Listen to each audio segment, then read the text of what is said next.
Hi, my name's James. I'm doing this video from the UK, and this is a reply to Pastor Dowell's "What colour was Jesus?"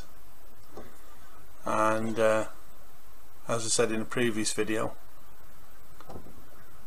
Pastor Dowell allowed to go up on his channel. I'm not a Bible person, but I do know that God exists 110% because of experiences that I've had through my life.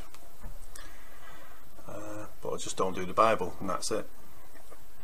And I'm going to come at this from a slightly different angle. I'm not going to quote the Bible and say the Bible proves that Jesus was black and this and that. I'm going to ask people if they've heard of the Church of St. Thomas in India. And again, as Pastor Dowell says, and as any good person on YouTube says, you know, do your research on this. And what I'll do is I will put a connection in the show description below this video. So if you just click show more, and I'll just put one connection, and you can go check it out, read it, and then you can do your own research. It's quite easy. Now I'm going to tell you about the Church of St. Thomas in India. In 1498, Vasco da Gama found a sea route to India. They'd known about India because of they'd backtracked the trade, and they were doing trade with the Middle East. You had the Mediterranean, the Middle East, but beyond the Middle East they didn't know anywhere because of the land. It was all cut off. They didn't know how to get to places, and they knew about India. And anyhow, they found a sea route. They made their way down the west coast of Africa, colonising as they went, planting the flag. This now belongs to us. And then they started moving up the east coast. They took Madagascar. The Portuguese took Madagascar, claimed that this is now ours. And then they found their way across the Indian Ocean, and 1498 they landed in India. So Vasco da Gama's there, and all these Muslim traders are there because they've been going across the Arabian Sea, across the Indian Sea for hundreds and hundreds of years, for over 1,000 years. And so the Portuguese are now proud that they've found India, and they've claimed it, you know, to start claiming bits of it. And they had a big surprise coming for them, because they found a very large Christian community on the west coast of India. There was over 200 large churches, all established. It was a single authority, and when the service was held, this service was so close to the oldest church in Jerusalem, it was unbelievable. It barely differed from the oldest church in Jerusalem. I don't know the name of it, but it basically wasn't the Catholic Church. It wasn't the Holy Church of Rome service. It was more related to this church in Jerusalem, the oldest church in Jerusalem, the Eastern Church, the Eastern Orthodox Church. And one of the things that surprised the Portuguese when they arrived in India was all these churches, as I said, and you had all the murals on the wall just like any other Christian church, and Jesus was we'll say dark skinned. I'm not going to say what shade he was. I'm not going to say that he was jet black or he was like light brown, but he was basically dark skinned. So this Christian church. So when the Portuguese are like going, well, how come this Christian church is here? Anyway, it all came out. This church was established by St. Thomas, and St. Thomas was one of Jesus's disciples. It was doubting Thomas. And what he did was, after Jesus was put on the cross, the disciples all went their own ways, you know, doing their own things. They're all on a mission, doing this and that for God, whatever, or not for God, or committing suicide like Judas did, and which I'll talk about one day. And doubting Thomas made his way to India, and what he did was he converted some of the Hindus to Christianity, because So if you think about this, Jesus goes up on the cross, gets died, the Romans pump spear in the side, disciples all split, they all go their own way. Doubting Thomas ends up in India. Next thing you know is he's converting Hindus. And you've got to think about the language barriers. This was some feat. You know, it was something to be admired in a way. And anyway, he set up this successful church. So 1,498 years later, oh no, it's the date of birth for Jesus, isn't it? Year zero, should we say. So we'll say 1,460 years later, Portuguese arrive in India, and there's this successful church that is self-sufficient, gets on with the Hindus. You know, there's no trouble. It's not being persecuted. It doesn't persecute anyone in return. It's a successful church. It's a wealthy church, and the Portuguese don't like it. You know, reports get back to the Pope. So the second expedition comes to India, and they establish themselves even more. Third expedition comes, they establish themselves even more. They eject the Muslims, the Muslim traders, and they make it a monopoly that only the Portuguese can do the trade back and forth. So the Muslim traders have gone. This is like 1500 now, we're moving into the early 1500s. The thumb is put on the Indians, like the Indian rulers. A few cities are hit with cannons from the ships. You know, it's like it's been done before. It's colonialism. That's the way it works. And then the Pope sends a decree. All these churches now belong to the Holy Catholic Church. Just like that. So this 1,500-year-old church right across the west coast of India now belongs to the Catholic Church. They've took it. And one of the first things he did was whitewash the walls, redrew all the drawings, and Jesus was white. And that's all I've got to say. It's as simple as that. It's a fact. So I'll put a link below and you can research it and go look at it yourself. The Church of St. Thomas in India. It is the oldest Christian church. It's one of the oldest Christian churches in this world. And just think of the irony of this. I remember a couple of years ago I was watching something on the God channel or somewhere, and you had the evangelical American preachers in the church. We're raising money because we're sending missionaries to India and we're going to teach them about Christianity, blah blah blah. They knew about it before you. One of Jesus's disciples shown them the way. And if you don't really believe that story, well, he pissed off the Hindus that much because he was converting that many of them. They actually killed him in the end. They had a great respect for him, but he was just going a bit too far. So he'd established the church, and then he moved into the interior to convert more Hindus, and he disappeared. He vanished. Basically the Hindus killed him. But they did respect him. They respected his tenacity and whatever. And in Hindu temples, there's some Hindu temples over 1,000 years old, and they've got statues built into the walls of Doubting Thomas, one of Jesus's disciples, and it's a mark of respect that they put him there. We'll talk more one day about the Catholic Church. I'm sure Pastor Dow one day will get onto that subject. We'll talk about how they've changed history. You know, the history books are written by the victors. And there's one thing you've got to think about here. What the Catholic Church did was they broke up that Church of St. Thomas, and it's now, instead of being one united church all along the west coast, it's like 6-7 different factions, which will never join up again. It'll never come the same way, in much the same way as the Muslims, as Sunni and Shia. They'll never join up again.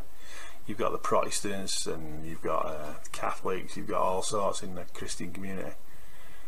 Wherever there's division, there's trouble, there's strife. So the Catholic Church did a good job. It broke up the Church of St. Thomas. It'll never challenge the power of the Vatican. They knew what they were doing, and the masters at it. And what they've done is they've basically erased that from the history of the Christian awareness. You know, a lot of Christians are aware of this, and you've got to. I think Pastor Dal does talk about the fact that you should know your history, you should learn your history, because a lot of things that you need to know are there. You know, history repeats itself. And if you think of this now, how the Catholic Church erased Doubting Thomas and the Church of St. Thomas in India, which could be a lot of use in this world now, this knowledge that Jesus did exist, one of his disciples existed. You know, it's not a myth. The man existed, his disciples existed. It's not a myth. And just think now how Christian America, so-called Christian America, is trying to erase slavery from the history books as though it never happened. Just like the Catholic Church, the Vatican, tried to erase the Church of St. Thomas from the history of the world as though it never happened. Two little parallel things there. Know your history, do your research. Okay. Hello everybody. This video is to show you who the true Hebrews or Jews are, or Yehudim. The people in Israel right now are not Jews. They're Khazars. Your true Jews or your true Yehudim are the so-called black person, or African American as you like to call them sometimes. They're not African at all. They're the true Jews. They're the true Hebrews that were brought over here on ships, which the scriptures mention. If y'all are going to believe these lies, you're going to get misled, and that's the purpose of this. It's not about color, it's not about this and that, it's about identity theft. People's identity was stolen. They are the true Yehudim. They are God's or Yahuwah's chosen tribe, or chosen people, not the people in Israel. The people in Israel came from the Khazarian region in Russia. And these evil people, who were a warlike people, threw their own people under the bus and made them suffer in Germany. Yes, it was a very terrible, terrible thing they did. But they threw their own people under the bus in order to establish this lie and establish this nation under Satan. Because they use that satanic symbol, that star, which has nothing to do with David. They call it David's star. It has nothing to do with David. It's been a satanic star for thousands of years, and it's used to conjure up demons. You can look up any satanic website, or you can look up any Satan worship, and you'll find that star on the wall, on the floor, with candles around it. You'll find it everywhere. Your true Jews, your true Hebrews, are these people who you're still oppressing, these people who you're still calling names, these people who you like to make little funny remarks. You think they're funny. They're not funny at all. You need to get your head out of your butt and start doing research and quit following this, following all these distractions like football and all these supposed news stories that aren't news at all, to distract you. All your theme parks and your Disneyland, which is another satanic place full of witchcraft. I mean, just look at Harry Potter. And you need to get on your computer, this tool that we were blessed with by Yahuwah, and do some research, some real research. Turn on your TV and watch the History Channel. You know, that's not research. You get on the computer and start digging, or don't even worry about it. Just believe what you believe. This is for people who have ears to hear. They threw their own people under the bus in order to establish this lie. The true Hebrews are your African Americans or black people. Those are the true Jews. or Yehudim is the correct term. Jew is a fairly new word. But your true Jews, or Yehudim, are the so-called black people, or African Americans. So, next time you want to name call and make funny remarks, keep in mind that you're talking about people that were chosen by Yahuwah, the Almighty. And He doesn't, and He sees it. You also have people that were from other tribes. Anybody that's been oppressed or run down or run over. Your North American Indians were from a certain tribe of Israel. Your Mexicans were from a certain tribe of Israel. Your Arabs were from a certain tribe of Israel, although a lot of them are following false teachings, just like a lot of us are, though. In Christianity, people in Christianity are following all kinds of false teachings. And one of them is backing this Israel, this false nation that's been established. And a lot of people in Israel that are there, not a lot, but there's some people in Israel that even realize this lie and protest and know about this.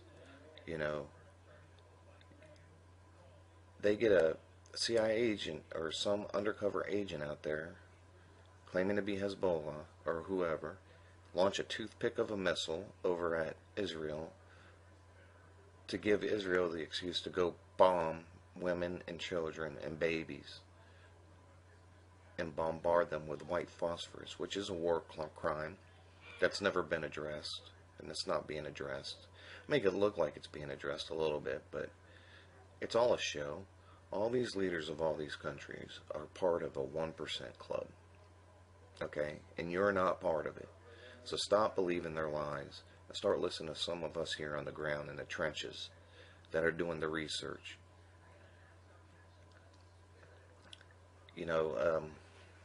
Let's look at a couple of scriptures here.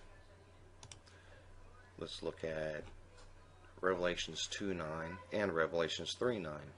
It says in 2:9, Revelations, I know thy works and tribulation and poverty, but thou art rich. And I know the blasphemy of them which say they are Jews and are not, but are the synagogue of Satan. Satan's seat is over there. Zeus.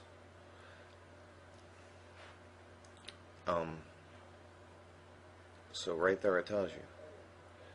He knows the people which they say are Jews and are not. He knows. Okay, it tells you right here. And then in Revelations 3:9 it says, Behold, I will make them of the synagogue of Satan, with the star on their flag. It doesn't say that, but it's people with the star on their flag, the satanic star. Behold, I will make them of the synagogue of Satan, which say they are Jews and are not, but do lie. Behold, I will make them come and worship before thy feet, and to know that I have loved thee. So, there you go. It's right there in the scriptures. And it is a lie. Those are Khazars. They were a warlike people. They loved war. And then they threw their own people under the bus to set up this lie. I'm not saying everybody in Israel is a bad person. A lot of them have been brainwashed and are bad people now from believing the lie and saying that certain people should be wiped off the map and this and that. There's no love in that. How can you say you follow the Most High and condone women and children being blown to pieces? Condone children watching their parents being blown to pieces? How can you do that?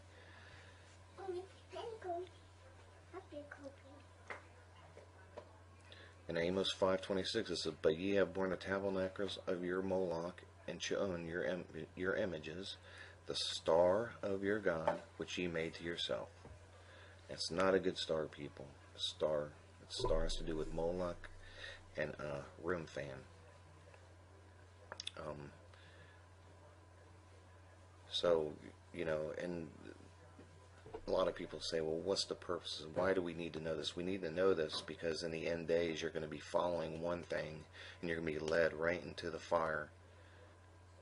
You need to know who the true Jews are, the so-called black people or African Americans. You need to know they are the true Jews because you're going to be following who you think are the real Jews and the leadership of who you think are the true Jews and the true chosen people. and you're going to be led right into the fire. You're going to be led right into the meat grinder. That's the purpose of knowing the lie. You need to know that that image of our Messiah, or that image claiming to be our Messiah, is not our Messiah. That's a portrait of Caesar Borgia, who saw himself as a Messiah-like figure. Messiah was not a white European with long hair. He was a dark-skinned Jew, or Yehudim. So it's about identity theft. These people suffered for hundreds and hundreds and hundreds of years, thousands of years, you know. Although the people that went through what they did in Germany was a bad thing, a very evil thing, well, these people are evil, and they'll do whatever it takes to take over the world and set their plan in action. And that means throwing their own people under the bus. They'll do that. And now a lot of these same people have been led to believe that lie, that they are the chosen people. Now, you know, everybody has salvation now, but we need to know who the true Yehudim, the true Jews were. The true Jews were your so-called black people, your so-called African Americans. They're not African Americans. They're Hebrew Israelites. They're the original Jews. That star and that flag should say it all. And how can this be? For he is the Quizzer.